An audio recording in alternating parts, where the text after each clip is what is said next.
Okay, so we get the calls sometimes at 7 a.m., sometimes at 7 p.m. And unfortunately, is some people crying because they tell us, hey, it turns out I thought this was going to be easy. My fire rebuild was supposed to go through fast, and it turns out to be a maze of approvals. Yes. Haven't you heard about that? Yes, most people think that it's an automatic thing that someone's going to walk them through the process, but the truth is most people have no idea what's going on. I know. So this is Path to Build, where we break down wild, wonderful, and sometimes WTF world case scenarios. So pre-construction and permitting today, we're starting with the biggest heartbreakers, fire rebuild myths. So I'm Jenifer Carvalho, CEO of LA Expedite, permit slayer, fire rebuild expert, and the woman who turns fears and chaos into structure, timelines, and approvals. And I'm Anthony Span, a licensed architect, code interpreter, and the guy who knows how to translate government jargon into human language. That's so true, Tony. Okay, so Tony, you and I have had an amazing experience here at LA Expedite. So today's episode really is about providing value and helping people understand, lighten up their mood. You know, we really understand that you have been through a lot. We completely get it. If you're a homeowner who recently lost your home, this is completely a horrible experience. So we really understand it. So hopefully today we lighten up your mood and help you understand some things that are myths in the rebuild situation. So let's play a little game, Tony. It's okay. Cool. That's not how this works. You ready? I'm ready. Born ready. Let's go for it. All right, let's do it. All right. Myth number 1. It's a fire rebuild. It's expedited automatically. Yeah, only if your application is complete enough that it can win an Olympic award, gold medal or something. No, that isn't true. Myth number 1, you're just in line like everybody else. That's right. Okay. Myth number 2, the permit center will give me the permit right away. We hear that one all the time. Yeah, sure. After they give you a unicorn and a chocolate fountain. I don't think so. They give you great guidance and they give you where you need to go, but they don't give you gold stars. Sorry. That's right. Not happening. Okay. They did a good job at the permit centers. Let's be honest, right? They did a good job at putting some of these departments there. Yeah. You get a lot of questions answered. So bring all your questions. Right. And that's fantastic. That's right. But you're not going to walk out of there with a permit. No, not happening. Even if it's a like for like rebuild, which means you're rebuilding exactly what you had there. Okay. Sure. All right. So myth number 3, I don't need to bring the house up to code. It's just a rebuild. This is probably one of the biggest myths that we run into, right, Jen? People believe this, but it really isn't true. Yes, you might get some planning relief, zoning code relief. However, all other codes you have to comply with. Welcome to Building Code 2025. That's right. Okay. So myth number 4, we're rebuilding the same footprint. We don't need a survey. Oh, that's just, if we had $1 for every time we had to go back for a survey, I'd build my own plan check counter. No, surveys are required. I mean, technically, are they required? Let's talk about this just for a second. Technically, are they required? Probably, in some instances, probably not. However, the information that a survey provides is required. And the easiest way to get that information is to get a survey. So, of course, survey is required. And that information is gold. I think you would want to know exactly where your property line is, especially after you have the opportunity, right, to see if maybe something was wrong before. Now you can reclaim it. Yes, and some of the problems that we've seen, for example, people might think, oh, my fence was on my property line. For years, they might think that. Well, it turns out your fence may not have been on your property line. Exactly. That happened to me. Yeah. Okay. Myth number 5, prefab ADUs are the shortcut, right? We can totally speed it up. Well, they skip some steps on the permitting part. You really save construction time. But in terms of permitting, you really don't save a lot of time. Just some time, but not a lot. No, you still got to go through all the processes and get all the agency approvals. So ADUs, prefabrication is a great idea, especially for the building process. It would really cut it down. But for the permitting process, what cuts down isn't as much of a time saving as you might think. Exactly. Yeah, you still have to go through the process of the permits, getting the agency approvals, It's the agency. even if It's the agency approvals. exactly. Yeah, of Exactly. Now you will save time during construction, like you said. Yeah, course. so that's good. Good. Maybe some money there too. What do you think? Oh yeah, you should. Yeah, for sure. Time is money. Yeah. Absolutely. Yeah. Yeah. Okay. Myth number 6. We're under the 110% limit, so we're safe. We should be able to go through these fast. You will probably go through the process fast, the fastest possible. It's still going to be a process, but you are going to take take priority over everybody because Mhm. you're a fire rebuild. However, you still have to meet all codes. It's still going to take a process to Mhm. review it. It's still going to take a process to go through. So yes, you'll be the number one going fast, the fastest review. However, it's still a process. It's not like overnight. Exactly, exactly. And especially we'll be talking about this later, so a little intro to this next podcast episode, but it depends also on the jurisdiction, right? So if the jurisdiction you're in, what depends is the amount of clearances you have to get through, right? Yes, you still get to put a stamp on your drawings that says this is a fire rebuild. Yes, you get to, receive priority, but also it depends on the jurisdiction, the kind of clearances you'll have to get in order to get your permit, Jen, right? you make a good, very, very good point, and it's probably the biggest misinformation that we have to deal with. The city of LA, Mayor Karen Bass might issue a memo. That does not apply to the Right. county. That doesn't apply to Malibu. That only applies to the city of LA. The Exactly. county supervisor might issue a memo, and they did for the Eaton fire. That only applies for the county, not for the city of LA. So people get a little bit confused, and that's where we come in. Right, right. I think I wrote something like zip code lies. Yes, yes. So unincorporated LA, that's LA County, building safety, different rules, different process. So please know that. Okay, so now we're going to really dive into a few things that we should talk about that we hear some of our amazing clients bringing up to us. And this includes architectural firms and private homeowners or multifamily developers asking these questions. So, what about the fire flow test, Tony? I see it's Form 195 with LA County in this case. How does that look like? Why do we need that? What does that even mean? So in the new code, all buildings that are built in the state of California, it's not a local code, it's a state code, need to have fire sprinklers. Many of the buildings that burned down didn't have fire sprinklers. So if you go Mhm. to an area like in Altadena that's served by a water purveyor, you're going to have to go to them and get permission to be sure that they have the ability to serve you in terms of your fire sprinklers and your water, your potable water, as well as is there a fire hydrant that's close enough to your property that has enough pressure that can fight the fire. So the Form 195 does that. It goes out and tests the closest fire hydrant to your property and gives Mhm. you, as the applicant, an idea of what the flow is and how strong it can be. That information then gets submitted to the county building department, and if they accept it, and the fire department as well, if they accept it, great. If they don't, you're going to have to come up with a solution, some sort of a mitigation, add a fire hydrant, do something else.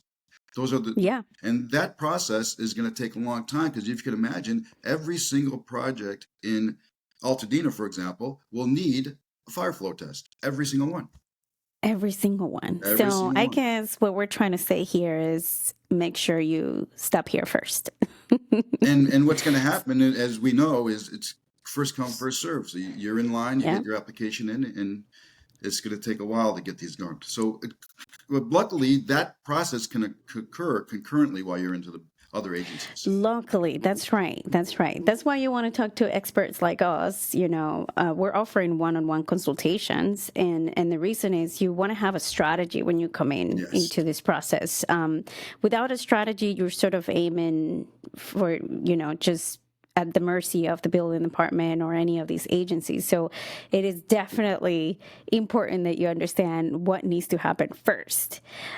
We have seen a lot, unfortunately, a lot of our clients not realize what they needed to do first. They come to us when it's actually a little too late, Late. right? Because we can't save them time. So, all right. So, what about surveys and soils reports? A lot of people say they're not required. So let's talk about surveys first. We Yeah. touched upon this a little bit. A survey is going to give you a tremendous amount of information for very low cost. That Mm-hmm. information on that survey is going to be needed to get your project eventually approved. If you don't have a survey, then you're going to have to go get that information somehow else, and it's going to take you longer and cost you more money. So Right. in some jurisdictions, the city, for example, they are requiring surveys on certain lots, especially if property lines are in question. For example, they look at a map and they see that your property lines are straight. They get to the site and they see the fences are not straight. Something's not right. So those are the Mm-hmm. kind of things that the building department is going to want you as the applicant to provide the necessary documentation. So our expertise has taught us that a survey is worth its weight in gold, absolutely, and do it and get it done. That's right. Just So do it. just do it. Survey. Soils report is a little different. Soils report are for both the city and the county, are case by case. They start with overlays. You know, we live in Southern California, and so we have earthquakes, we have a lot of landslides, we have earth movement. Those have been documented over time. So the county and the city, they know what areas have special needs. So the first thing we need to do is find out, where is your project located, and is it in a special area that the city or the county has recognized? If it is, then you need to raise your hand and go to the city or the county and say, hey, do you need a soils report or not? Again, case by case. If it's a flat lot down, on a pretty Right. populated area, typically you don't need a soils report. If you're in the Exactly. hills, Pacific Palisades, you're on some hills, you might need a soils report. Some areas of Exactly. Altadena, you might need a soils report. Malibu. Our recommendation is to get it correct. Okay, We've seen situations so where people thought they didn't need it and then they did. let's talk about why we do that. The reason Mm-hmm. why we recommend a soils report, and many people don't realize this. Let's say that you go forward with a project without a soils report. What do you do? How do you design the building? Well, the code says if you don't have a soils report, you must use these design parameters, and they're very, very low. So now your foundations are overbuilt. They're bigger than they need to be. What a soils report does, it allows the design professional to use higher values, therefore making your foundation smaller, therefore saving money in the long run. So we always recommend a soils report for that reason. That's right. That's right. And I know that a lot of people don't think of, oh, that's an investment right now of, I don't know, however, $3,000, $2,000. It depends on the professional you're hiring. But then in the long term, right, during construction, how much money do you think they'll save? You'll save all that just in the materials alone. There We you know exactly. our experience has taught us that.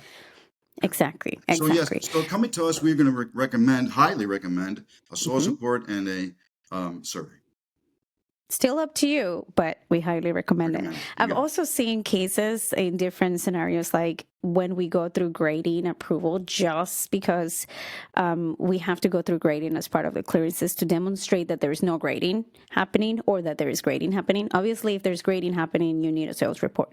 But when you want to demonstrate that and we have the sales report, it turns out some inspectors actually really want to see the sales report, even if it's a flat lot, because they Sure. want to, they just want to understand what's going on with the soil. Like, think about it. If your soil isn't right, is your house going to be able to withstand its weight, everything, all kinds of situations?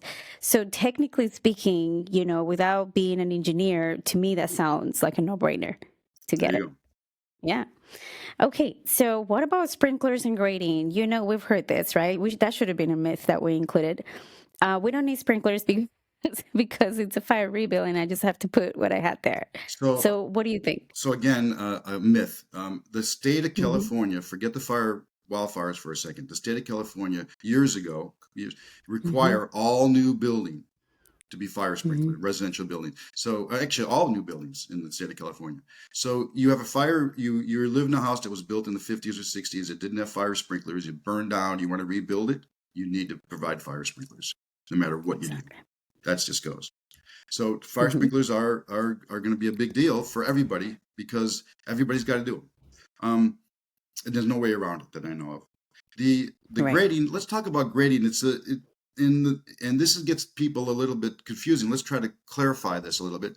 The Sure. way the county agencies look at drainage, they call it a grading and drainage plan, and it's usually prepared by a professional, then it may not necessarily always have grading in it, but they do call it a grading and drainage plan. Even Hmm. though we don't not necessarily need a grading plan, we will need a drainage plan. And the code says that that water either has to be collected on site and reused or brought to a approved drainage device. In most cases, it's the curb on your street. In either way, that has to be designed. Rainwater's got to be accepted. Gutters, downspouts, and the drainage system has to be designed so that that water goes to those places and not to your neighbors. That is still on the books. That is still a law, and that comes Exactly. comes under the grading and drainage plan. And even though there may not be any grading. Exactly. Exactly. Oh, that's so important. I'm so glad you brought that up because I think the biggest misconception with fire rebuilds is, we can just rebuild everything we had. We don't need to comply to the current code, and therefore all of this is nonsense. Why are they making us do this? But I really want people to understand the science behind it, the reason behind all of these requirements.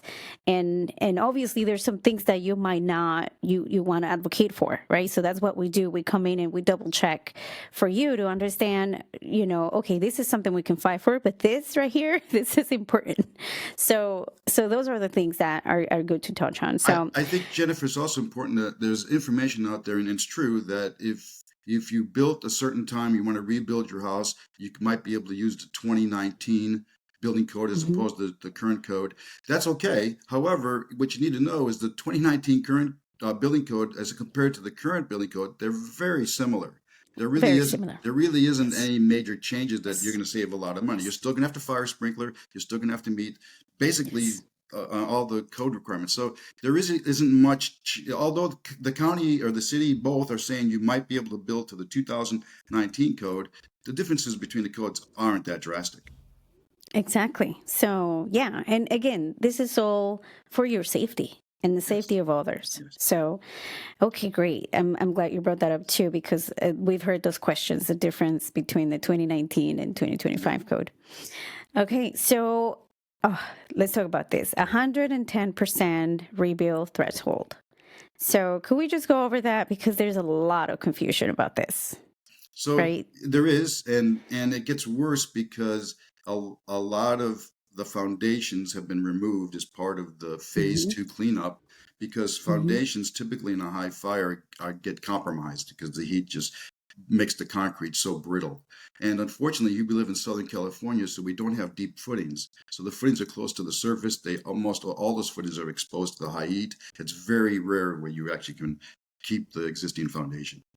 I'm not going to say it doesn't happen, but it's very rare. So now you've got the foundations are gone. You've got an empty lot. You've got 6 inches of topsoil has been taken off because part of the phase two cleanup from the uh, federal government. So now what do? Well, what you do is you look at records, permit records, assessor records, aerial photography. You try it, and there's a lot out there, and you try to locate where the existing house was, the footprint. They care about where the footprint is. They care about the height and what we call architects call bulk and scale, height, the width, the size of it, anything that can show you Google Maps, they have the street views, anything that can show you what was existing, use as much of that documentation as you can to try to show the existing pre-fire building structures and then rebuild to those.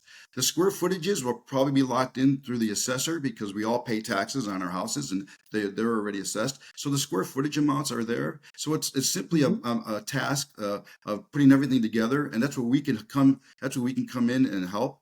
It's a task of putting everything Right. together and um, going forward. But then now you've got your footprint, you've got your 100%. Say now you want to go 10% bigger. You can go 10% bigger in terms of footprint, in terms of height, but you can't extend or go exceed the current building Right. code height maximum restriction, but things like that. Do they care about where your bedrooms are inside? Do they care about where the kitchen is and the garage is? Not really, as long as Mhm. the footprint's the same.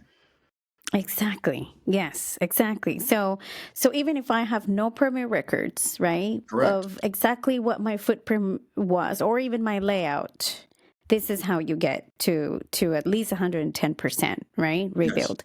Now, let's just talk about the scenario that we're also hearing a lot. If a if it's actually possible to go over the 110%, right? Basically, if you have the size for it, if you have the lot for that, what does that look like in terms of how are they treating this fire rebuild if it's over 110%? So it's if it's over 110%, they're going to make you meet all the building codes, and they may not. They say they will help you still expedite the permit process, but it's going to take you a little bit longer because now they're going to make you meet all current codes, and there will be no exceptions and no looking the other way in terms of the governmental bodies that approve these projects. So going Right. over 110%, you're going to take the risk that you're going to go slower and you might get hit with things that your neighbors who are doing less than 110% aren't doing. So they may go faster. You should know that up front. If you go Right. over 100, if you go, and then you got to be careful. If you go over 110%, you got to then be careful that you don't go over the 50% threshold, which is a different code that says if you build more than 50%, you now have to make your entire project, your property and everything, meet current codes, including zoning, planning. And that's a big deal. That could be a big deal. So That could be a big deal. Yeah. those are things we It want to is talk to you about possible. early in our process Yeah, with you. Yeah, exactly. Now it's possible. I'm a huge possibility believer.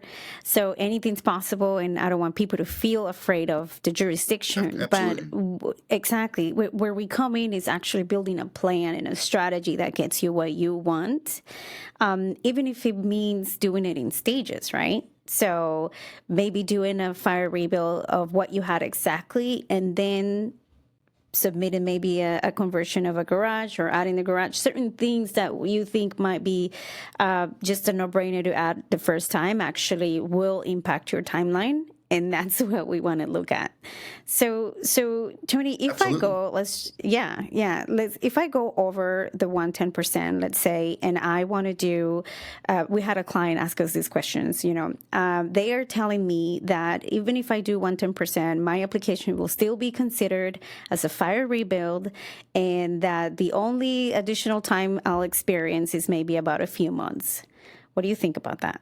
It could be. What both the city and the county are saying is if you are affected by a fire, this recent fires, to put on the application it's a fire rebuild, even if you're over 110%.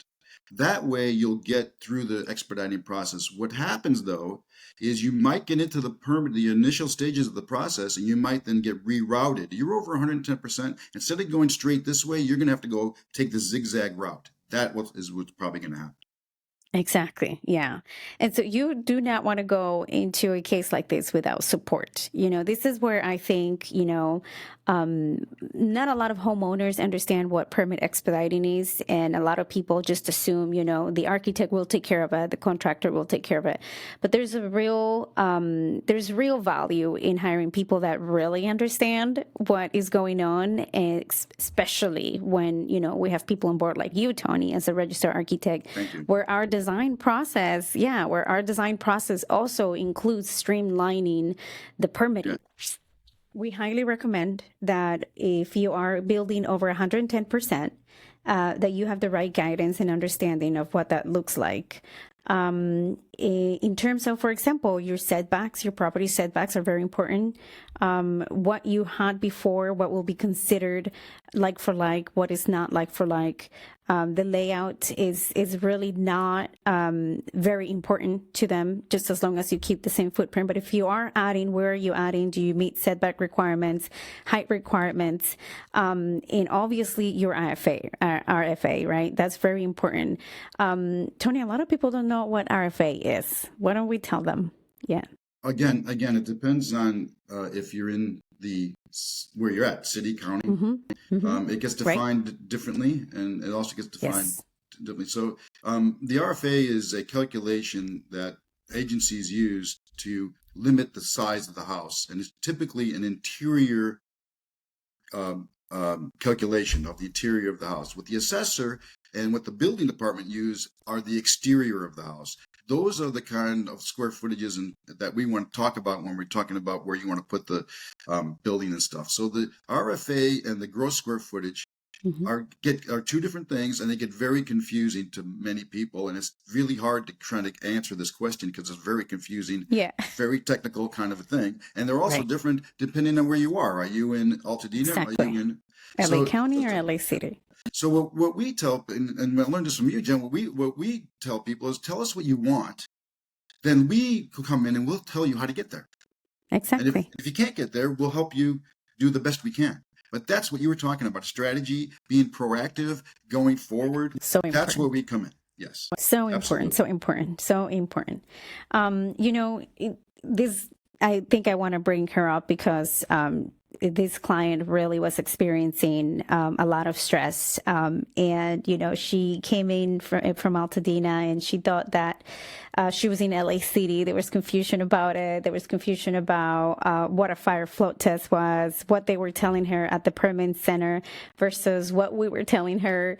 And, I just want to tell people, look, we're going to fix this. Relax. Please relax. You've been through enough. You've been through enough. It's a lot of stress. We completely understand that, but we got this. So this is our job. This is what we do for a living. I'm glad you brought that up. Let's talk specifically about Altamira. So Yes. you're a fire victim. We're sorry. You want to rebuild.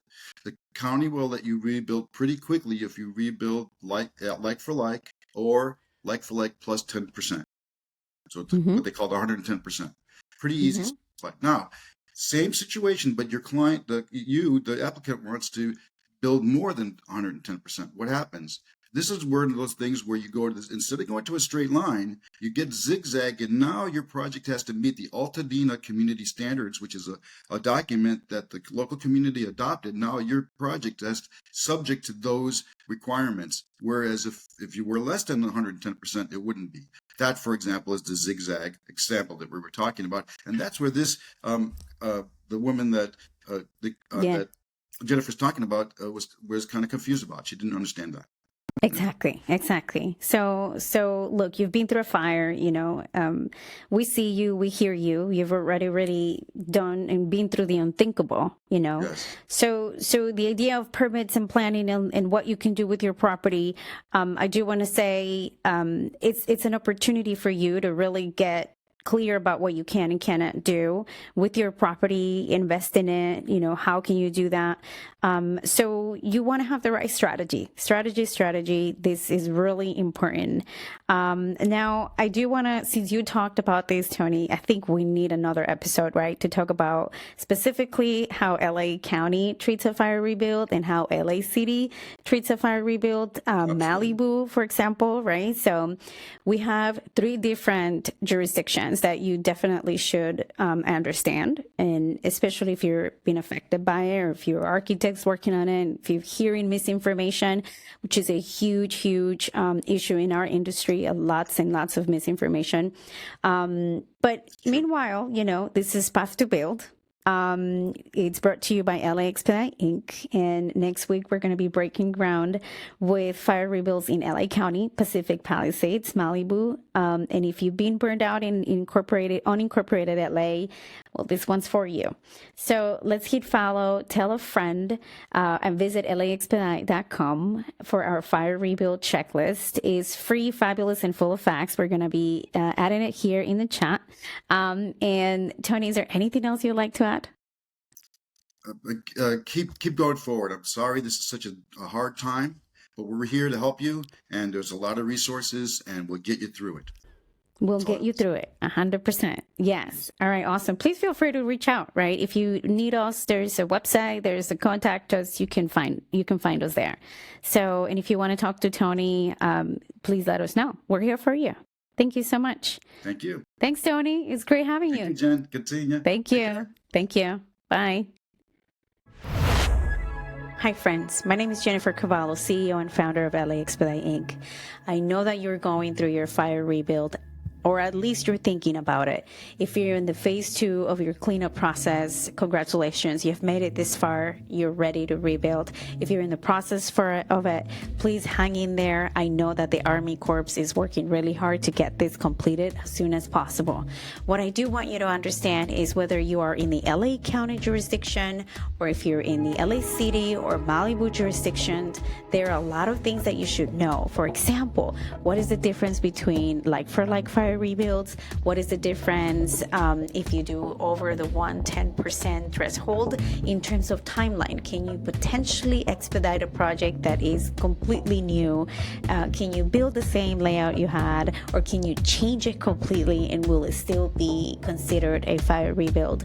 What is the process here? Do they actually expedite it or do they not expedite it? Like, what is the purpose of the permit center? They're telling us they're going to help us, but when we file the application, we are not waiting. And what is going on? What are all these corrections? How come my architect is not doing this? How come my engineer didn't tell me this? There is a tremendous amount of misinformation going around, and I want to clear your head. Book your one-on-one.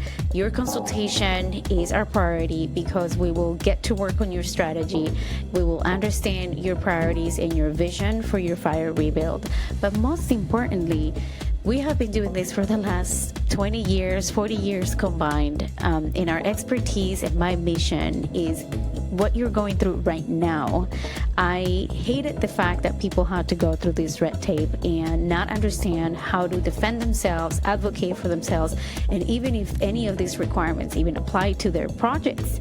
So it drove me crazy, which is why I started LA Expedite. And now I have a fantastic team that also loves our mission and will ensure that your project goes through this situation and this permit process as fast as possible with the right strategy, with the right tools, so that you can get to construction and not face any issues whatsoever. Book your one-on-one. We're here to support you. Thank you so much for watching.